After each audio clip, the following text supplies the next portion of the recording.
Israeli सेना पूरे Gaza पर कब्जा करेगी। प्रधानमंत्री बेंजामिन नेतन्याहू की अध्यक्षता में कैबिनेट ने पूरे गाजा पर कब्जा करने की योजना को मंजूरी दे दी है। बता दें कि इजरायल और हमास के बीच अमेरिका की मध्यस्थता के बाद लागू हुए संघर्ष विराम समझौते को विफल हो जाने के बाद से ही इजरायल रक्षा बलों ने मार्च से ही फिलिस्तीनी क्षेत्र पर भीषण हमला करना शुरू कर दिया था। तब से अब तक सैकड़ों लोग मारे गए हैं और बड़े भूभाग पर कब्जा कर लिया गया है। इजरायल की कैबिनेट ने गाजा के तबाह हुए इलाकों में अवमाननीय सहायता भविष्य में अगर जाती है तो कैसे जाएगी, इसको एक रूपरेखा को लेकर भी मंजूरी दे दी गई है।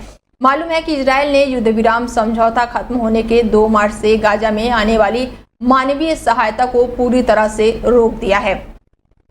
हालांकि ये तुरंत साफ नहीं हुआ है कि इजरायल के इस मंजूरी के बाद से गाजा में सहायता कब से बांटने शुरू हो सकती है। एक बैठक के दौरान प्रधानमंत्री बेंजामिन नेतन्याहू ने कहा कि नई योजना इजरायल की रणनीति में बदलाव का प्रतीक है।